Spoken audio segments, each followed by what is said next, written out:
Hello students, this is our fourth narrated PowerPoint for 1 Corinthians. We have covered chapters 1 through 6 in a summary overview. Now we'll cover chapters 7 through 15. Our theme once again of Corinthians, correction for an immature church. Here's our simple outline of 1 Corinthians, the first 6 chapters, referring to problems at Corinth, problems that have been brought to Paul's attention by Chloe's people, the business people from Chloe, and also from this three-man delegation that came to visit him. Now we're moving on to the second half of 1 Corinthians, questions from Corinth. We know these are questions because of Paul's introduction of several of them. 1 Corinthians 7:1 says this, "Now for the matters you wrote about." So the church has written him about certain issues, and he's responding to these issues. And we'll deal with two of those major issues in this session and then 3 in the next. First of all, questions concerning marriage. A long chapter on marriage, divorce, singleness. Chapter 7 of 1 Corinthians is the most important chapter about marriage in the whole New Testament, covering more ground, giving more detail than any other. And here's the first question that the Corinthians evidently asked, and that is, should Christians remain celibate? Should they remain single?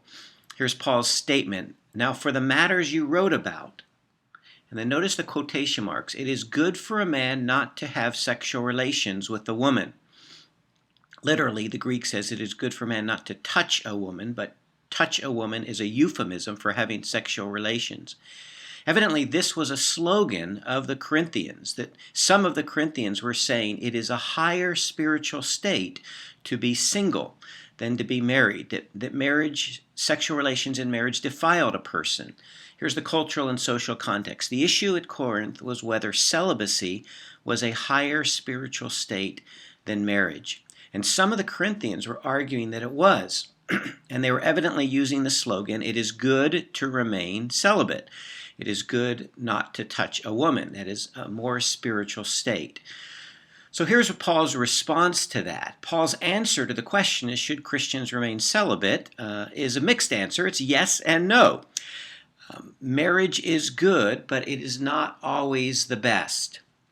And Paul affirms in this context both singleness and marriage. Both are high callings.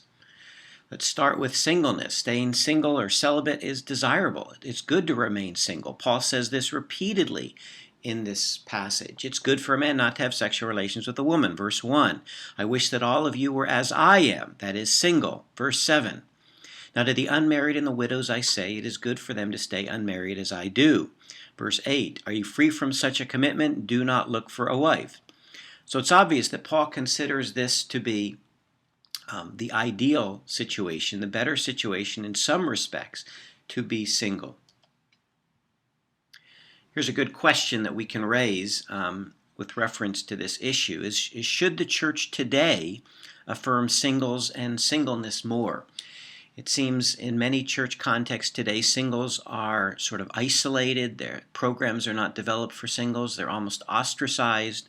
Marriage is viewed as the ideal, and most of church structure is built around that. But Paul affirms strongly the benefits of singleness. That then raises the question, why is singleness and celibacy good? And Paul gives two main reasons. The first one is for single-minded devotion to the Lord. He says in verse 32, "An unmarried man is concerned about the Lord's affairs, how he can please the Lord. But a married man is concerned about the affairs of this world, how he can please his wife, and his interests are divided." And that's certainly the case. A single person does not have to be focused on his wife or her husband, their spouse or children, so they can focus more attention on Christian service. The second reason singleness is good is because of the present crisis, Paul says. Look at verse 26. "Because of the present crisis, I think that it is good for a man to remain as he is." Now, what does Paul mean by the present crisis? He doesn't say. Some people think that it was something that was going on in Corinth at the time, a very specific issue. Paul seems to suggest it's the second coming. What I mean, brothers and sisters, verse 29, "What I mean, brothers and sisters, is that the time is short, for this world in its present form is passing away." Now, Paul is not saying marriage is bad, but what Paul is saying is that perhaps in light of the fact that Christ's return is soon, we know from 1 Thessalonians 4 that Paul expected Christ to return most likely within his lifetime. Paul's saying, let's not focus on the things of this world. If you're single, don't be always obsessed with trying to get married. Instead, focus on God's call and God's purpose in your life, which is to proclaim the gospel message. Paul is emphasizing the fact that marriage is a temporary state which will not carry over into eternity. And in all areas of our life, including marriage, we should be developing an eternal mindset. Now, Jesus said that marriage does not carry over into eternity. I don't know if you remember that episode when he was questioned by the Sadducees about the resurrection. He said, in the new age, that is in heaven or in the kingdom of God, there is no marriage or giving in marriage. Now, that bothers some people because they think we're saying, or that Jesus is saying, that you'll have no special relationship with your spouse in heaven. And I don't think that's at all what he's saying. I think every relationship, including that with your spouse, will be intensified. And so if you have a very strong relationship with a particular person in this life, it will be even stronger in eternity. But what Paul is saying, or what Jesus is saying, is that marriage in its present form, in our mortality, in our human physical bodies, will not carry over into eternity. So we should be focused even more on things of eternal significance. We should be developing an eternal mindset. That is by no means an excuse to ignore our marriage relationship or to not nurture our spouse. Paul, of course, says, husbands, love your wives as Christ loved the church. And so we need to give ourselves to our spouse. We need to focus on that. That's an enormous and important gift that God has given us. But ultimately, that marriage in its present form will not carry over into eternity. So Paul favors singleness, especially for means of Christian service. But then he also affirms marriage. While celibacy is desirable, marriage is also good and part of God's plan for most Christians. He goes on to say, it's good for a man not to have sexual relations with a woman, but since sexual immorality is occurring, each man should have sexual relations with his own wife, and each woman with her own husband. We are sexual beings, and we need a sexual outlet, and Paul says marriage is that sexual outlet. And marriage is the norm for most Christians. He says the same thing a little bit later. Nevertheless, each of you should live as a believer in whatever situation the Lord has assigned to you, just as God has called you. Are you pledged to a woman? Do not seek to be released. Are you free from such a commitment? Do not look for a wife. But if you do marry, you have not sinned, and if a virgin marries, she has not sinned. So marriage is not a lower status, a lower spiritual status than singleness. There's something else here in this section I want you to see, and that is what I would call Paul's radical sexual ethic. Some people view Paul as kind of this prude who, was just against sexual relations in general, and was kind of anti-marriage. But in fact, Paul has some remarkably progressive ideas here. Notice what he says. First of all, he says about the wife does not have authority over her own body, but yields it to her husband. Now, a statement like that would not be surprising at all in the first century. Every male in the first century would say amen. Basically, women had a very low social status in the first century. As girls, they were really viewed as the possession of their fathers, and they were to obey absolutely what their father said, and he would arrange their marriage. Once they did get married, they were basically the possession. They were basically property, the possession of their husbands. They were there to satisfy his sexual needs. He could be unfaithful. Many believe that. But in fact, they could not, and they were to be devoted wholly to their husband. Their sole reason for existing was to please their husband. So when Paul says a wife does not have authority over her own body, they might say, yes, that's right. But then Paul turns that around and says, in the same way, the husband does not have authority over his own body, but yields it to his wife.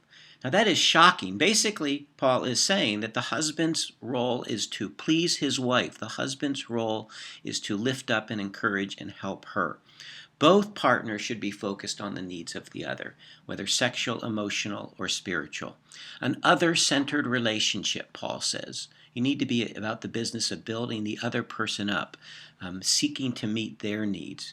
Very contrary not only to first century values, but sort of the me-centered values of our context. All right, that's the first issue on marriage, on should Christians marry or stay single. Paul then moves to the question of should Christians divorce, the second question that was raised. Evidently, some Corinthians were saying if you're married to an unbeliever, you should divorce that person. And Paul's answer is no, that divorce is wrong. To the married, he says, verse 10, to the married I give this command, not I but the Lord. A wife must not separate from her husband. But if she does, she must remain unmarried or else be reconciled to her husband. And a husband must not divorce his wife. Now, when Paul says, not I, but the Lord, he's not giving up his apostolic authority. He is stating that Jesus dealt with this already, that this was an issue that Jesus dealt with. And indeed, Jesus did talk about divorce. Jesus said the same thing basically as Paul.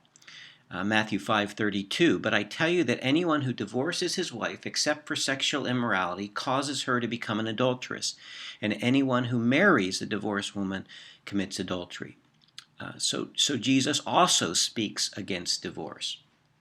Why is that? What's wrong with divorce? Well, two main things, I think. First of all, it breaks the sacred covenant of marriage and the family as a reflection of God's nature.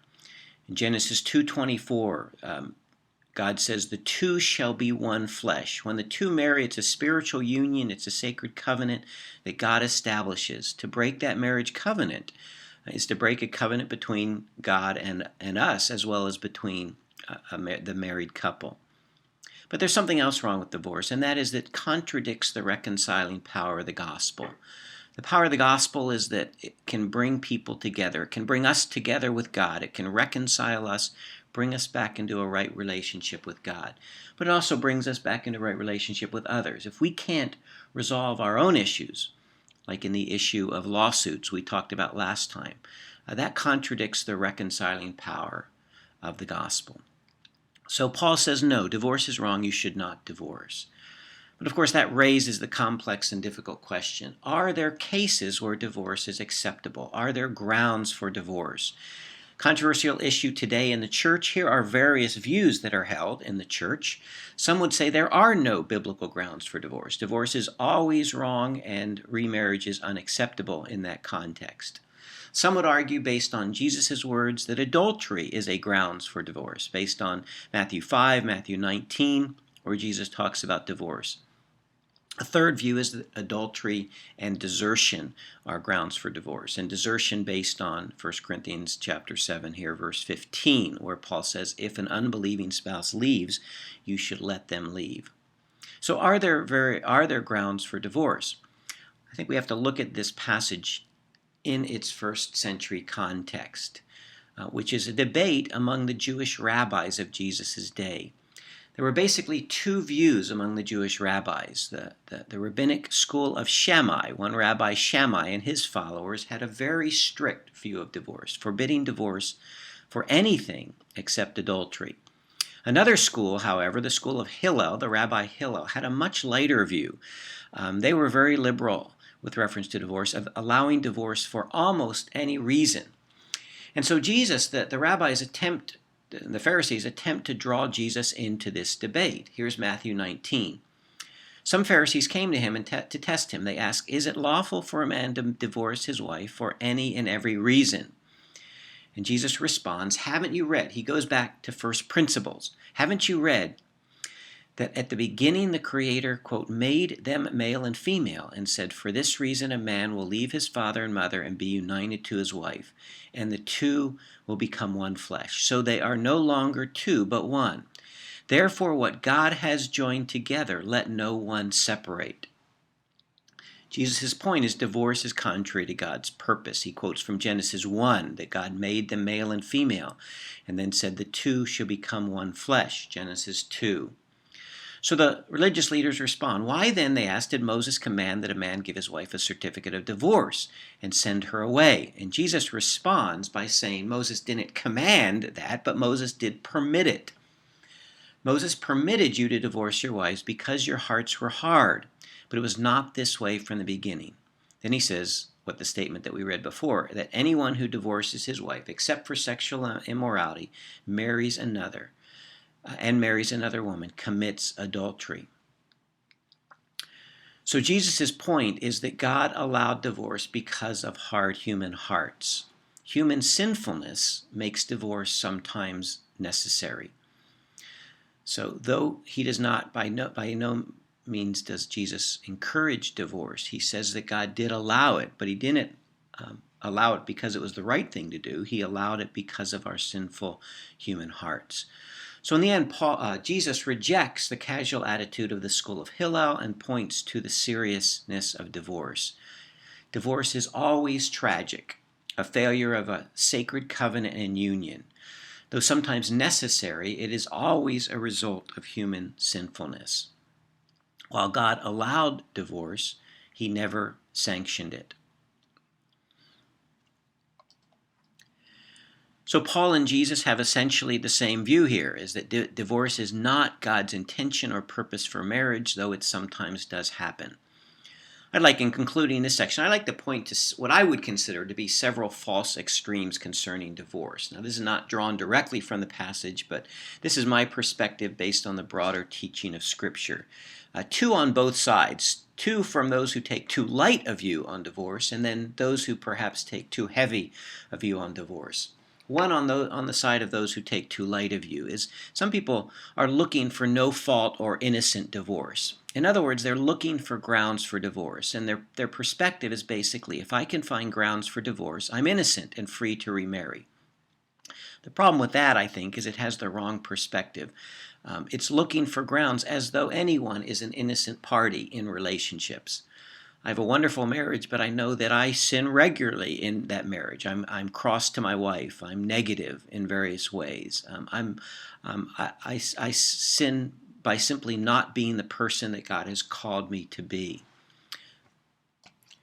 So to say that I'm trying to get out of this marriage without sinning is simply wrong. I think we all have to acknowledge that whatever part we played some role in the failure of this marriage. And that after divorce, we need to take time and reflect on what went wrong. Maybe the other person was 80% wrong and you were only 20%, or maybe even more so. But the point is, we should not be seeking to justify our behavior in that relationship. We need to stop and reflect.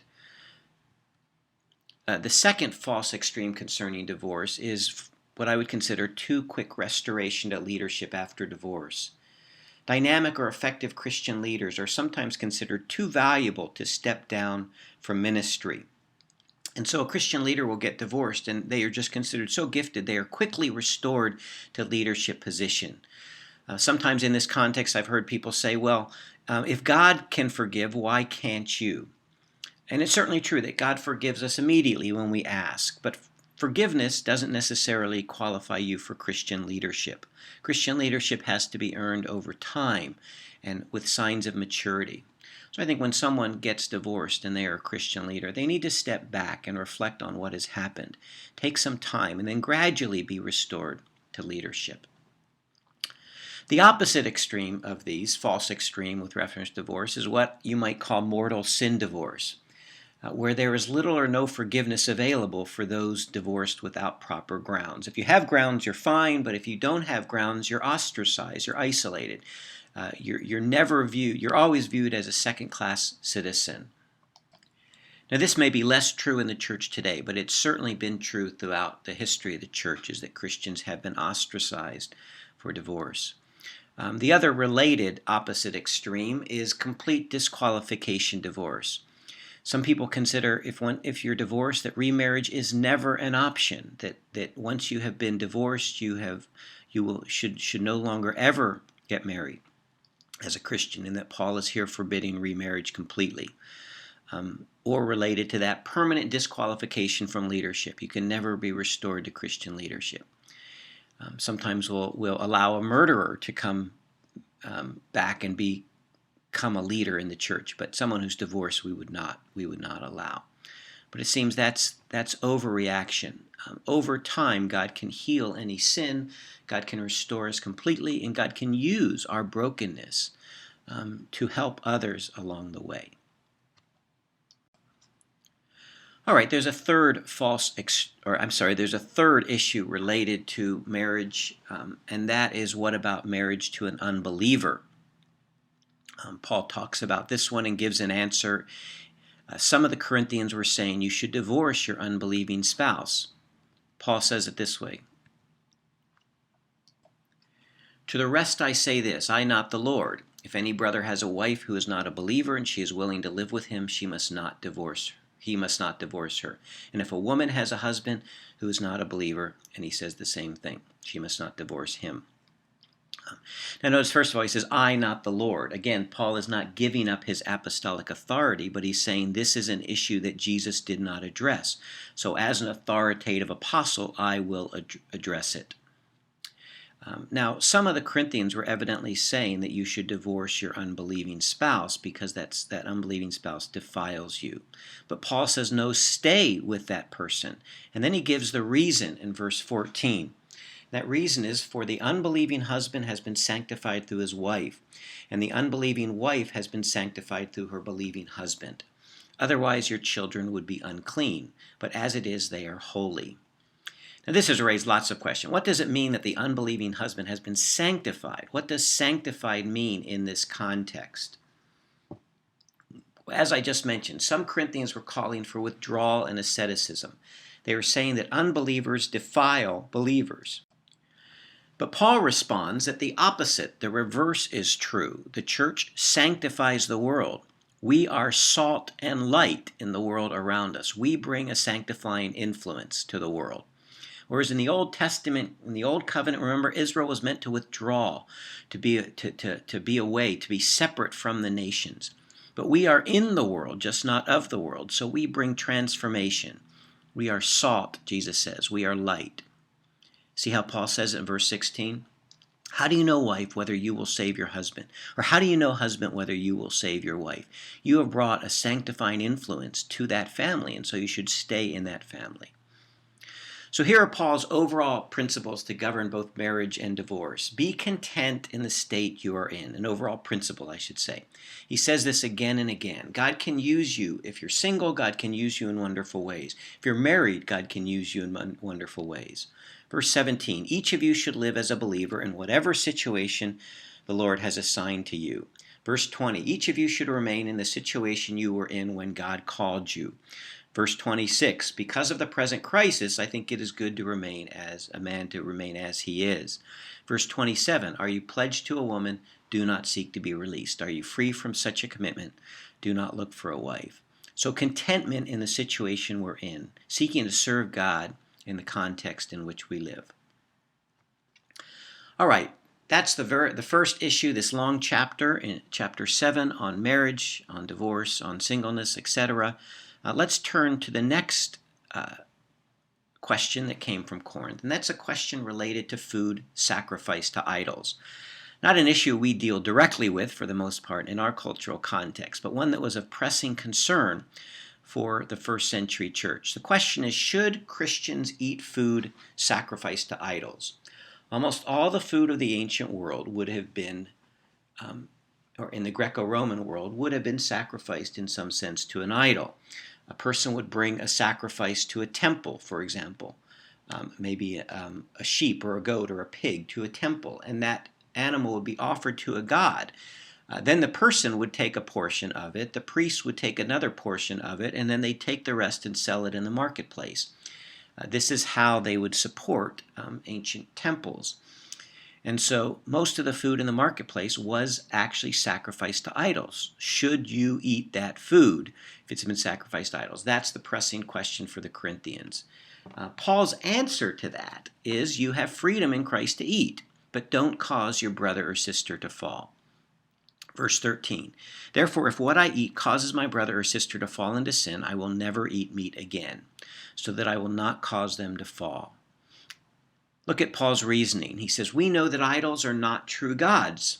Verse 5, for even if there are so-called gods, whether in heaven or on earth, as indeed there are many gods and many lords, yet for us there is but one God. There's only one true God, so idols are nothing. However, some believers are still struggling with idol worship because of their past in idol worship. But not everyone possesses this knowledge. Some people are still so accustomed to idols that when they eat food in a temple, they think it is as having been sacrificed to an idol. And since their conscience is weak, it is defiled. So these people are struggling with idolatry in their past. For their sake, Paul says, we ought to abstain out of love. Be careful, however, that the exercise of your rights does not become a stumbling block to the weak. The weak are those whose past lifestyle involved with idol worship causes them to sin when they eat food sacrificed to idols. Here's the key principle that Paul talks about throughout these chapters. Knowledge puffs up while love builds up. You may know that food sacrificed to idols is of no consequence whatsoever. But if eating that food causes your believer to stumble, then that's not very loving. In chapter 9, then, Paul shows how love is worked out in his own life. He has all the rights of an apostle, but he gives up those rights to reach everyone for the gospel. Chapter 9, verses 19 and following, he says, though I am free and belong to no one, I make myself a slave to everyone to win as many as possible. To the Jews I became like a Jew to win the Jews. He goes on to say, to the Greeks he became like a Greek. I have become all things to all people, so that by all possible means I might save some.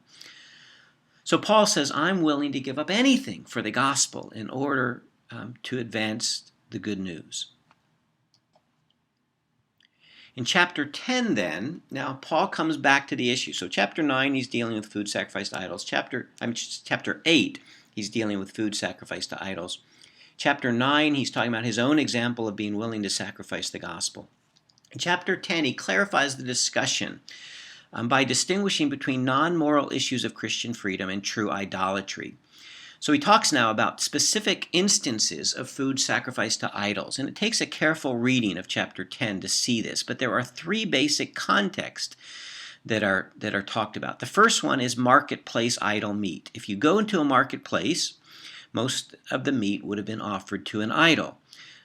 So should you eat that meat? Paul says this, idols are nothing, so go ahead and eat, unless it causes a brother to fall. Don't cause a brother to fall. Verse 25, eat anything sold in the meat market without raising questions of conscience, for the earth is the Lord's and everything in it. So go ahead and eat. That's the first context.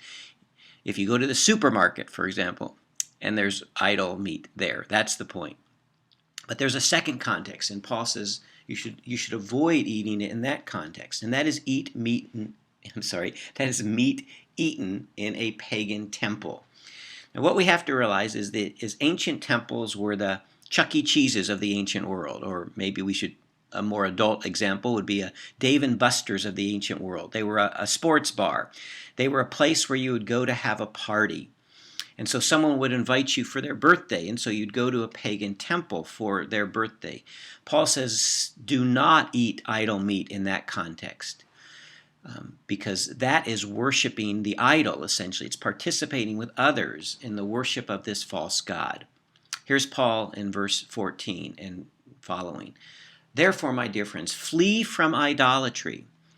Down in verse 19. Do I mean then that a sacrifice offered to an idol is anything, or that an idol is anything? No, but the sacrifices of pagans are offered to demons, not to God. And I do not want you to be participants with demons. You cannot drink the cup of the Lord and the cup of demons too. You cannot have a part in both the Lord's table and the table of demons.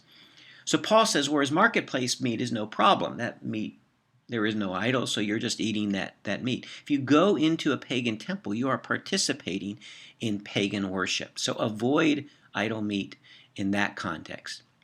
There's a third in-between context that Paul talks about, and that's idol meat eaten in a private pagan home. Someone invites you to their home for dinner. In this case, Paul has a very nuanced response. He says, eat unless the idolatry is pointed out. If an unbeliever invites you to a meal and you want to go, eat whatever is put before you without raising questions of conscience. They bring you a big steak, go ahead and eat it. But if someone says to you, this has been offered in sacrifice, then do not eat it, both for the sake of the one who told you and for conscience sake. I'm referring to the other person's conscience. I mean, not yours. In other words, Your pagan friend is there, and he offers you a steak. You begin to eat, and he says, oh, by the way, this has been offered to my God, to my idol.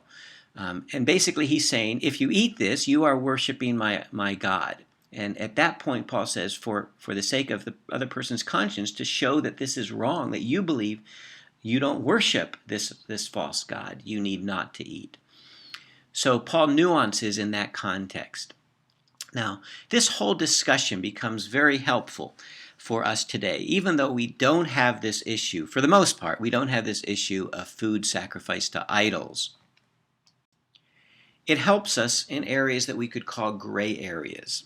Gray areas are areas that are neither clearly right nor wrong, drinking alcohol, for example. But they can be wrong in certain contexts. And throughout this chapter, we're given, these chapters, 8 through 10 in particular, but even in other places in 1 Corinthians, we're giving principles to govern gray areas. And here are some of those principles. Is it beneficial? Will it help you? Will it edify? Will it build up? Secondly, will it control you? Will it master you? If something will master you, then you should not do it. Something that causes an addiction. Will it hurt your brother or sister? Does it build them up or break them down? Will it edify? Will it build you up spiritually in the faith? Then there is an overall principle, and that overall principle is, does it glorify God? Verse 31 of chapter 10, so whether you eat or drink or whatever you do, do it all for the glory of God. Do not cause anyone to stumble, whether Jews, Greeks, or the church of God. For I am not seeking my own good, but the good of many, so that they may be saved. Paul says your focus should be on glorifying God and encouraging and lifting up others. Think about that. The two greatest commandments, love God and love others. Well, those are the principles that should control us in terms of these so-called gray areas. Is I want to encourage my brother and sister. I want to lift them up. I want to bring glory and honor to God. All right, that's a whirlwind tour, a long lecture, but a whirlwind tour of chapters 7 through 10. We'll pick up the following chapters in our next lecture, our next PowerPoint presentation.